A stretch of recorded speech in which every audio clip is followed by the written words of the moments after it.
We come to this place for excellence. We come to excellent little podcasts to laugh, to cry, to care. Because we need that, all of us. That indescribable feeling we get when you hear excellent Little Rhapsody. And we go somewhere we've never been before. Not just entertained by it, but somehow reborn. Together. Dazzling clean plates on a TV or cell phone screen. Sound that I can hear on Spotify. All the road trip. Oh man, especially like all the road trips to Universal and back. Somehow, a garbage disposal feels good in a place like this. Our reviews feel more like the best parts of us, and shorts feel corny and powerful. Because here, they are.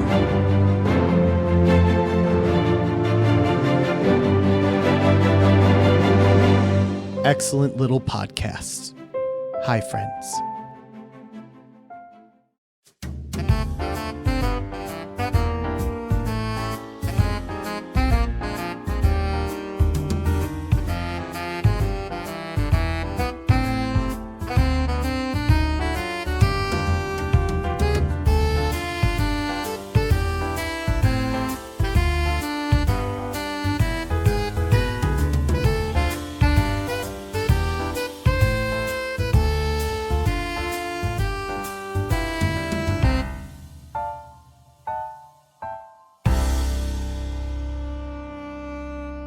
Hi, friends.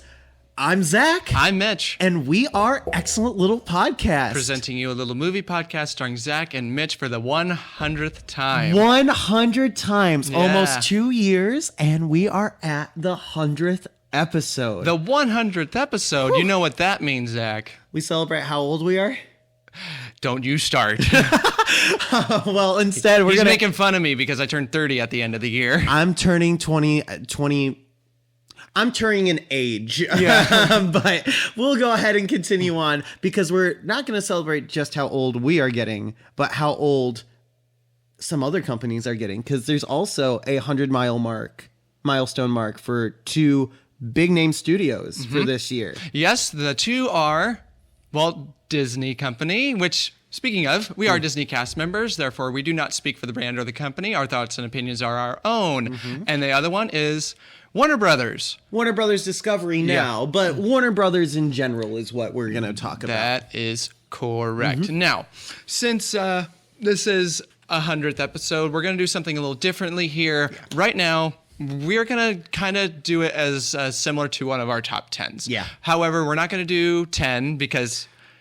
10 for two studios, that's going to be a lot. We would actually harken back to our original 2-hour first episode if we actually did 10 from each of these studios. So what we're going to do, we both have 3 options for the two studios. So we both have 3 for Warner Brothers, we both have 3 for Disney. So we're going to start with Warner Brothers first. Yep. Then we're going to go to Disney, and then we will discuss it and do all the fun things. That we will. Now, is there anything you want to add before we go? Nope. We'll go ahead and just do our top 3s, and then I guess we'll go ahead and have another big announcement, since that's what our last couple of videos have had. What? So we'll go ahead and have that big announcement at the very end after we get done with Disney. Yeah. All right. So without further ado. Yep. Drumroll, please. Drumroll, Mitch. Let's go ahead and start with Warner Brothers, and let's do your number 3. It is a Christopher Nolan film, but it's not the one that you're thinking. Oh. It's Insomnia. Really? With Al Pacino and Robin Williams and Hilary Swank. It was made in 2002. I had heard of this film right around Inception. Okay. And I never got a chance to watch it until a couple years ago. Now, I love Al Pacino. Everybody loves Al Pacino. Absolutely. But I started watching it, and I knew Robin Williams was in it. And then I started watching, and it wasn't just those two. Christopher Nolan's directing style is out there in this one. Oh, yeah. And it really it makes you understand why Warner Brothers chose him as the Batman director. Yeah. And I just loved this film because as someone who has trouble sleeping myself, I level with Al Pacino and Robin Williams. and just the fact that Robin Williams plays a great bad guy. It was so So good.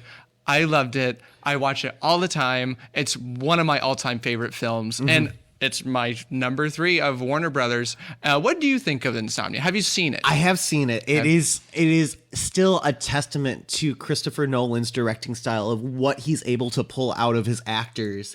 And Robin Williams is already a stellar performer, but what Christopher Nolan was able to coax out of him for Insomnia was next level. And to be honest, I think it also kind of, even though it was Robin Williams near the end of his career as a film actor, it still just kind of showed that there was still something in the tank for him. Oh, yeah, absolutely. It's so freaking good. Now, what's your number 3? All right, my number 3 for Warner Brothers is actually going to be Lord of the Rings, Fellowship of the Ring. Okay. I adore Return of the King. I am not the biggest fan of Two Towers, but there's just something so magical from Peter Jackson's first outing of Lord of the Rings and the amount of practicality that was done on there, the amount of world building that they used from J.R. Tolkien's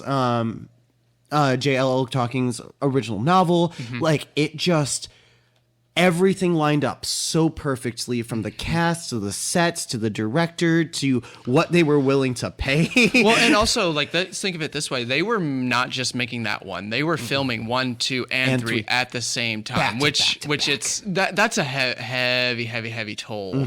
And Peter Jackson, I was watching one of the documentaries, and he said, like, when Elijah Wood started filming this, he was 16 years old, and when we're done, he's 22.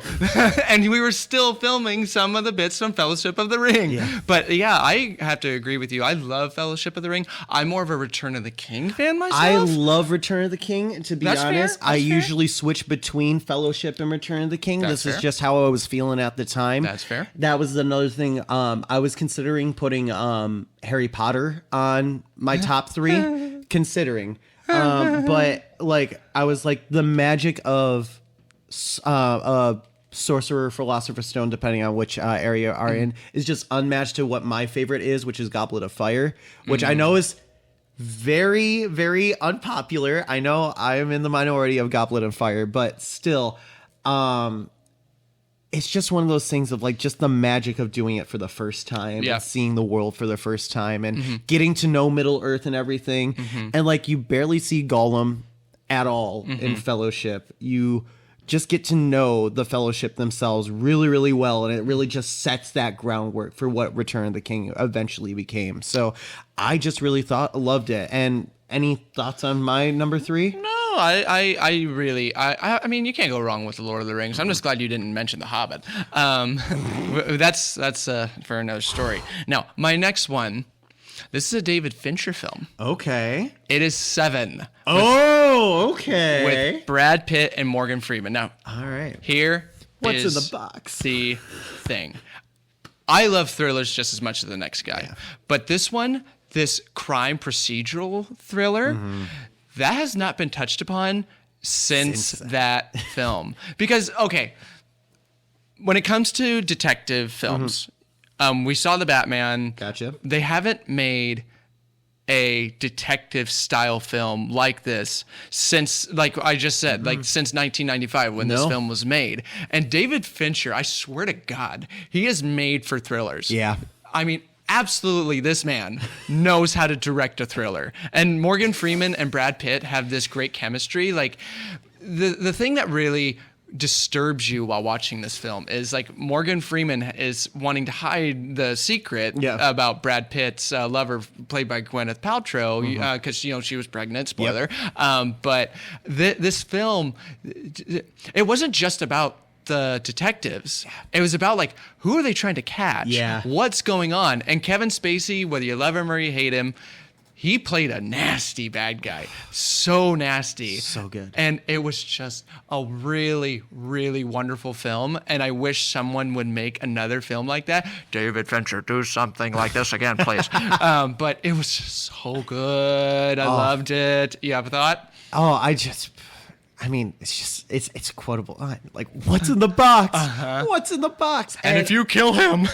And just props to that casting department to put two very unlikely people I never would have thought I would see in a movie, of Brad Pitt and Morgan Freeman together, because their chemistry, like you said, is unheard of, and it's so freaking good in that movie. So good. Yes. Now your number 2. My number 2 is one that I never thought I would ever put in a list ever when I first heard about it. It's called Yankee Doodle Dandy. Really? Yes. I haven't seen that. I found out about this movie through college in a music theater history class. Thank you, Maggie Spanuello.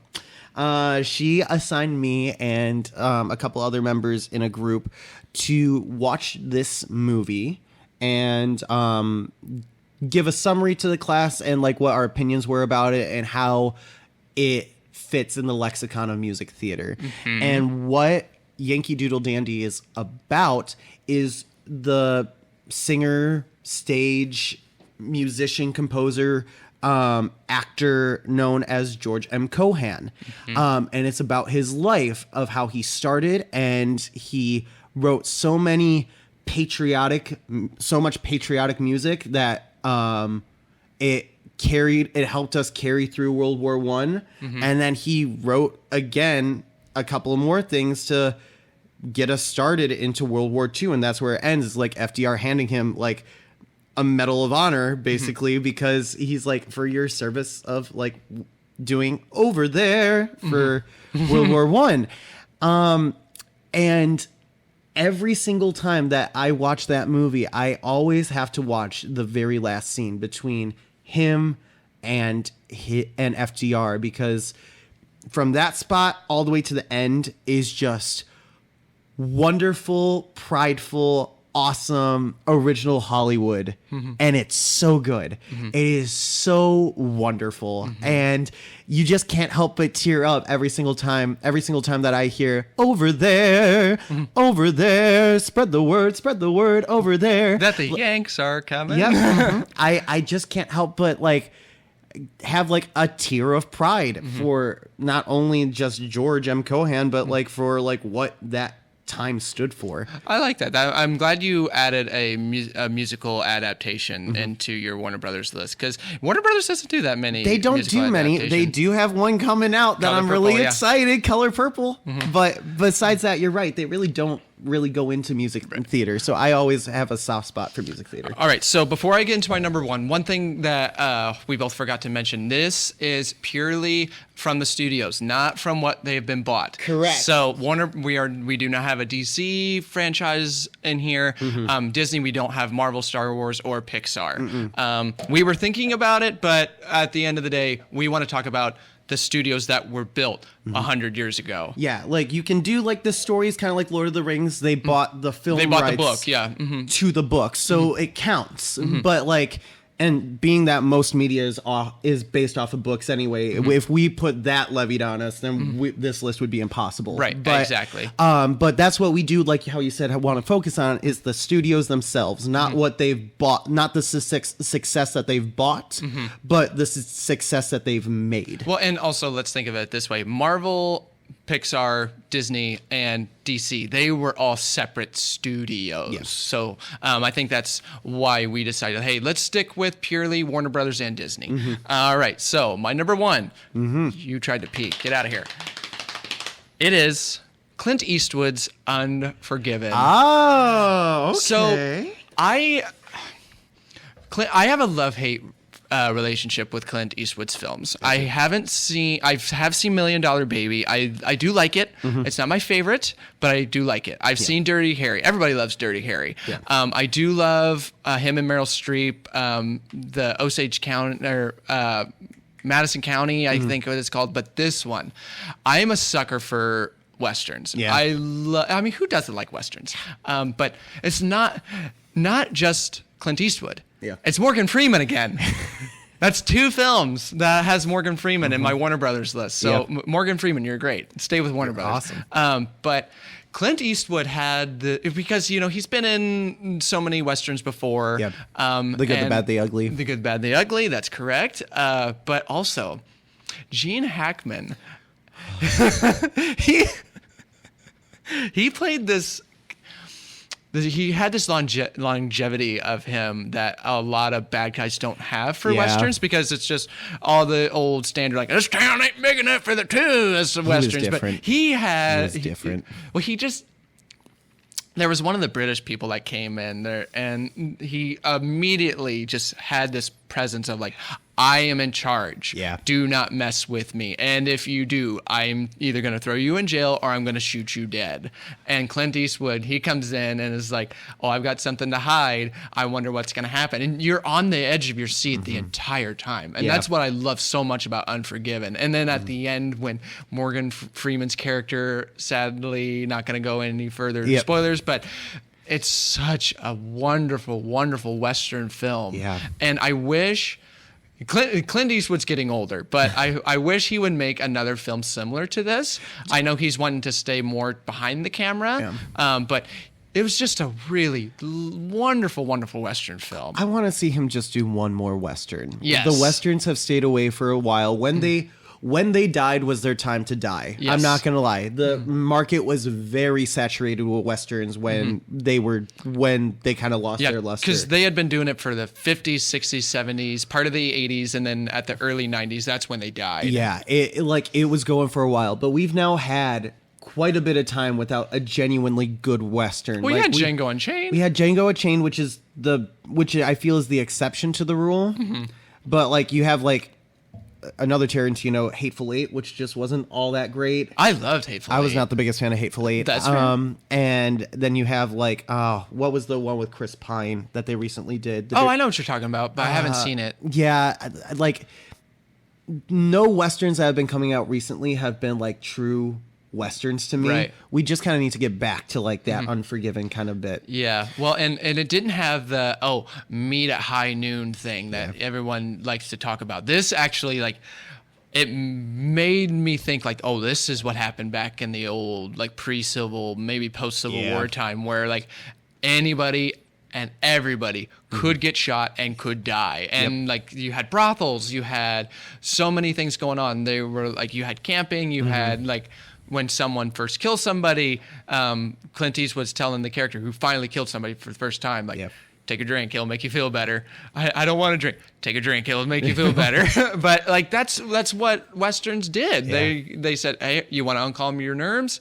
Take a drink. And it was like, I kind of want to watch it again. It's such a good film. All right, but now you're number one. All right, my number one. This should come as no surprise to those who have watched our channel. My number one is going to be, of course, Casablanca. Casablanca has always been a high standing on my top 10 films of all time. I genuinely do not feel that Casablanca can get overserved by very many other movies. Granted, a lot of movies, when you compare them, are like apples and oranges. Right. Each one is kind of different, but Casablanca just stands up upon itself and is just a beautiful film and just so it's timely but timeless. Its issues and everything have to do with specifically the time it's set in, which is pre-U.S. involvement in the World War I. It was also used as World War II, and it also was a very not so subtly handed American propaganda. But it's still such a good damn film. I don't give a shit. It's a good film. Yeah. It's such a good film, and everybody played the right part. It's quintessential old Hollywood. It's mwah. I'm actually surprised you didn't have The Color Purple in your list. Yeah, I was actually really surprised Color Purple was also not in my list. Casablanca was my number 4, but I had a feeling it was going to be on your list. So I'm like, you know what? I'm going to add in. I switched Insomnia with Casablanca. Sure. But it's in my top 5. So if it was a top 5, it'd be on there. All right. So now we're into Disney. Here we go. Once Once again, we are cast members, so we don't speak for the brand or the company. I also recommend watching the short Once Upon a Studio. So good. So good. So good. I cried. You will see all the characters in my list in that short. All right, Zach. Guaranteed. Go right ahead. All right, my number 3. It's Treasure Planet. Oh, God. I freaking adore Treasure Planet. I love this movie to death. I think that this is a very underrated Disney movie. And it's just such wonderful wonder. Is the 3D animation sometimes a little bit rough, mixed with the 2D? Yes. But there are some shots where it just fucking works. And I like the first opening shot of like you just see the openness of space and you see the ship just fly on in. Oh, beautiful. I haven't seen Treasure Planet. Oh, you haven't? I need to. Oh, I highly recommend it, my friend. So this one, this list was hard for me because choosing your favorite Disney films is like choosing your favorite child, and it changes all the time. Yeah, and I don't have any children, so I only have one nephew and one niece, so I can't choose.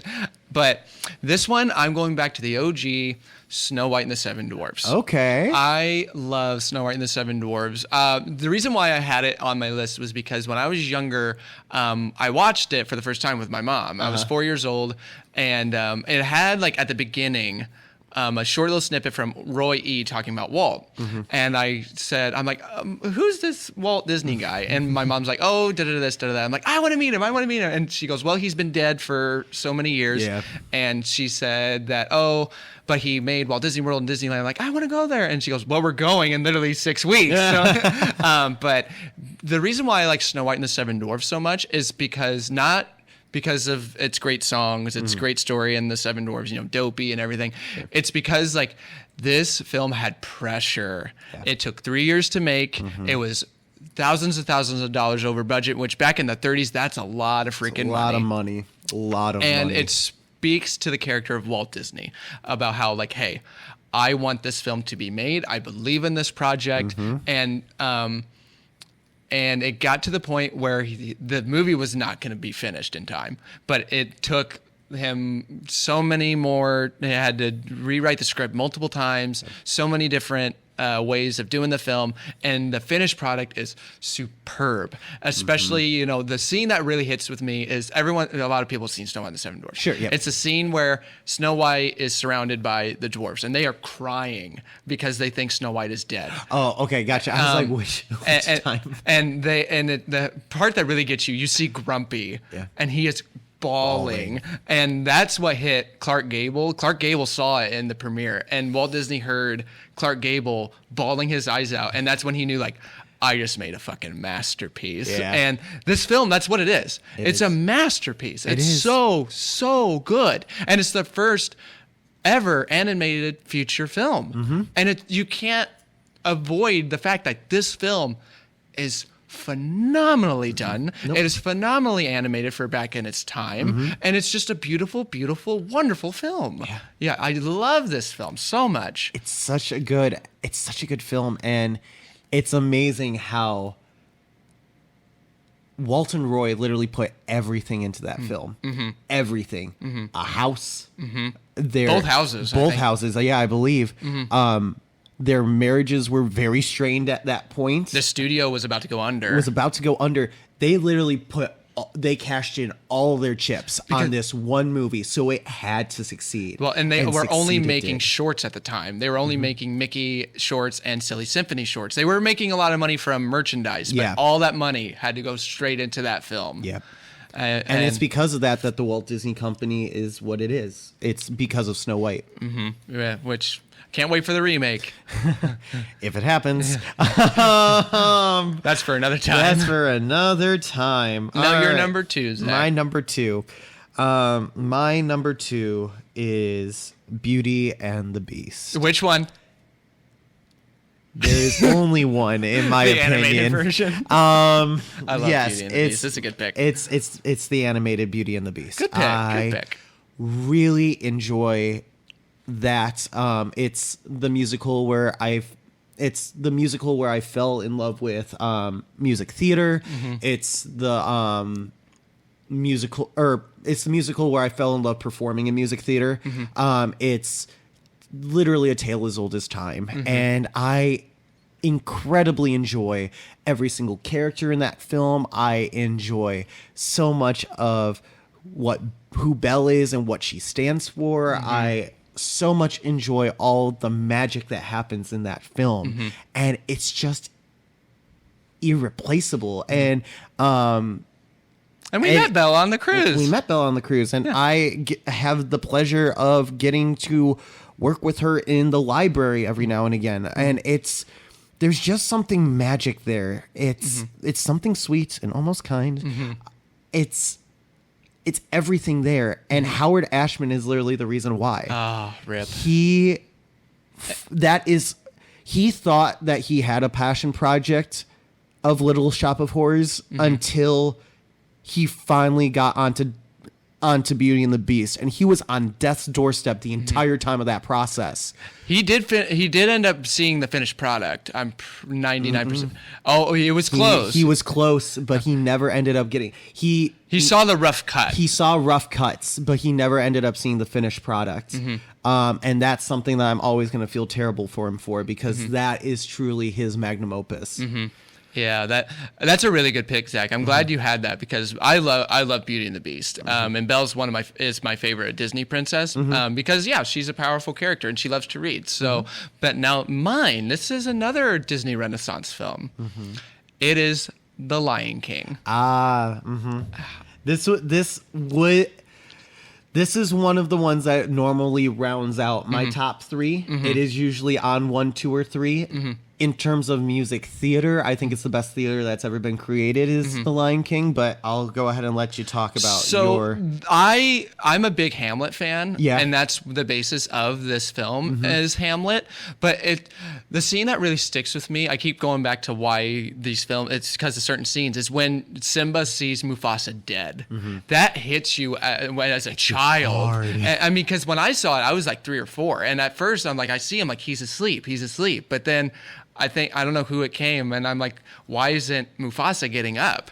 And my mom finally said, Mufasa's dead. And then here comes Scar and says, the king is dead. And you're like, and you're a kid, you're like, oh my gosh, his dad is dead. Like, it's so sad. And it's such a powerful scene, because here comes Scar and goes, Simba, what have you done? And it's like so... And the animation style for so many like lions and Timon and Pumbaa. You can't go wrong with Timon and Pumbaa. And Hakuna Matata, that is stuck with every Disney fan's mind forever and ever and ever. And because it means no worries. But yeah, it's just a really lovely, lovely film. And it was kind of ruined by the remake, but we're not going to talk about the remake. And also, I have one more thing to say. James Joel Jones is Mufasa. We love him. So good. Yeah. Remember. All right. But yeah, I let me put in just one more 2 cents. The one thing that always impresses me about Lion King is that was supposed to be the B movie of that year. Yeah, because it was Pocahontas. Was supposed to be the big film of that year from the company, and there was an earthquake that almost destroyed the Lion King's footage. That's right, yeah. So like nothing was going right with that production. No, it wasn't. But the fact that it's now become like almost the gold standard of Disney films is so and it's a highlight awesome. of the Disney Renaissance, because that's when it was at its peak, because it went like Little Mermaid, Beauty and the Beast, Aladdin, and then Lion King, and then Pocahontas, and I'm surprised you haven't talked about Hunchback. Oh shoot. There he said it. That's my number 1.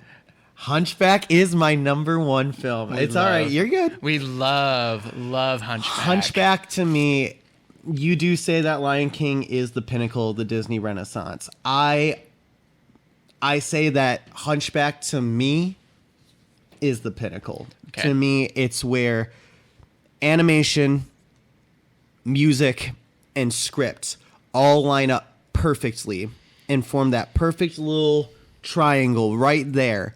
That is the perfect film. They take a lot of liberties from the original novel, a lot of liberties, but let's just say that movie is not going to be made today. But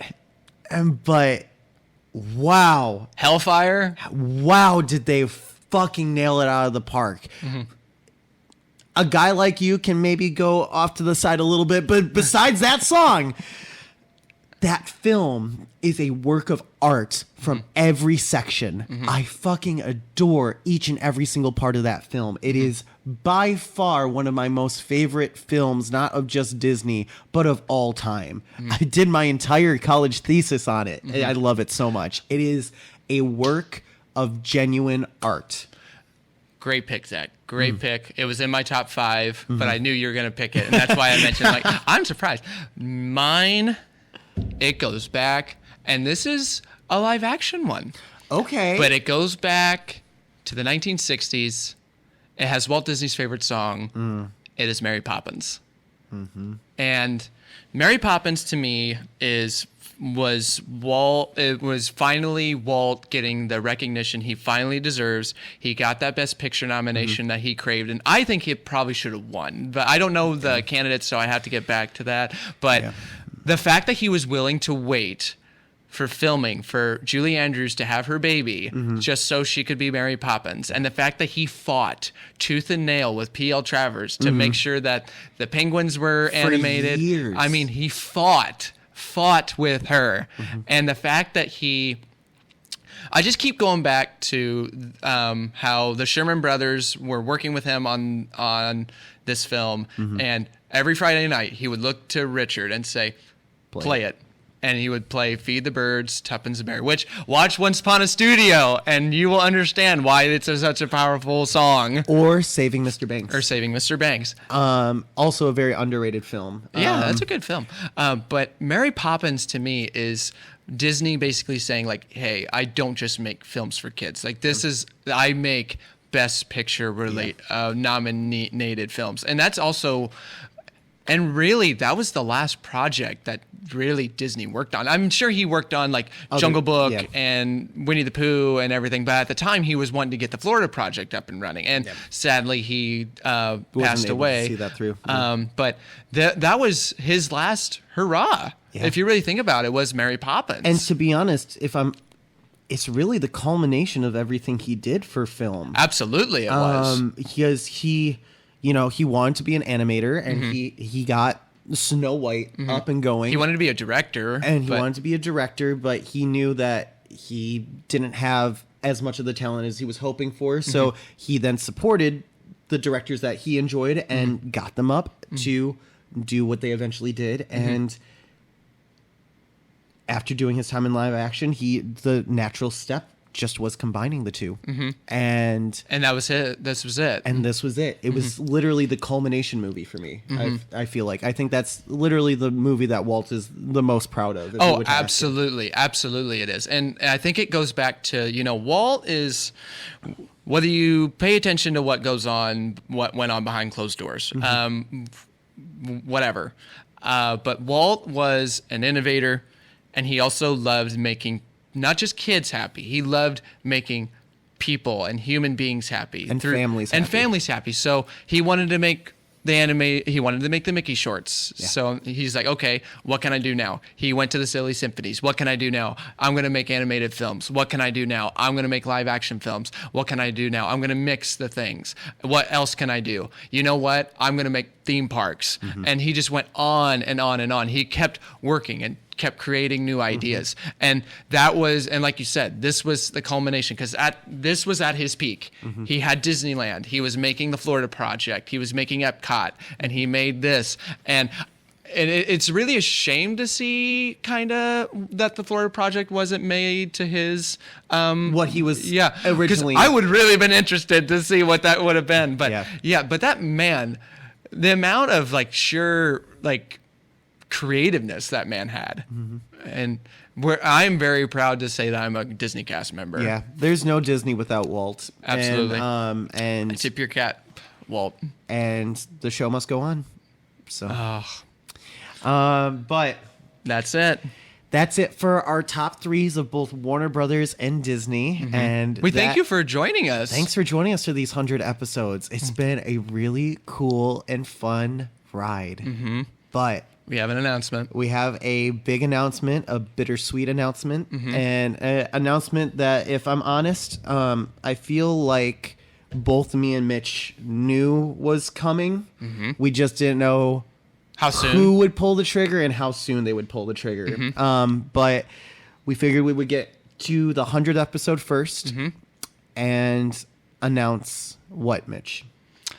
I have decided to take my talents away from Excellent Little Podcasts, and I will be doing my own content starting in January. Hopefully, if the SAG after strikes continue, then that will be further delayed. But we're the Beatles. Even the Beatles broke up. Yeah. But that does not say that Zach and I won't collaborate. We are still great friends. We'll still see each other all the time. Who knows? We might work a few shifts together. We might still spend plenty of time at parks. We'll definitely go see movies together. But We're still going to hang out. Oh, absolutely. But we both Zach and I both kind of saw it coming. I feel like we both wanted to do our own thing. Yeah. And that's the thing. A lot of people, whenever you kind of split up something in like a creative thing, you split due to like creative differences. It really isn't that. No. It really isn't creative differences. The big split, I feel like, at least for me, when things were starting to kind of go down, was I just kind of felt like I was clocking in every single time that we were going in for like a movie and a movie review. Yes. So even I was thinking about pulling out at some point, and eventually I just decided to steer into it, and I steered into the things. And when I started steering into things a little bit harder, I noticed subtly, without Mitch ever coming up and saying it, that he was also starting to get as well kind of burned out about things. I was, yes. So it's hard, but it's something that both of us need to kind of do. And I think the SAG after strikes kind of helped both of us realize what was kind of going on with it. Yeah. And we realized that we needed a break that we didn't really even realize. Right. So, well, and also I think it shows now, like, I hope Zach continues this podcast. I hope he goes and does great things. And I know Zach feels the same about my future endeavors, whatever they may be, whether in film reviews or parks or video game streams, which we'll get to that in a second. Yeah. But we both want to see both each other succeed. Exactly. I'm not leaving, and I want to see Zach fail. That is further thing from the truth. No, and as he kind of alluded to, I will be taking over for Excellent Little Podcast. I'm taking over full control of the company, and he will be going ahead and doing his own thing. Which I haven't decided the title of that yet, but I have till January. But so. you have the full backing of Excellent Little Podcast, and all the resources that we have grown together are going to be resources that are going to continue to support you, especially in the beginnings of whatever you are going to build. Now, as to how the divorce is going to go, we got lawyers and stuff, and we hashed it out. AKA, it was literally just me and him. No lawyers were involved. No, we didn't need that. We didn't need that. But ultimately,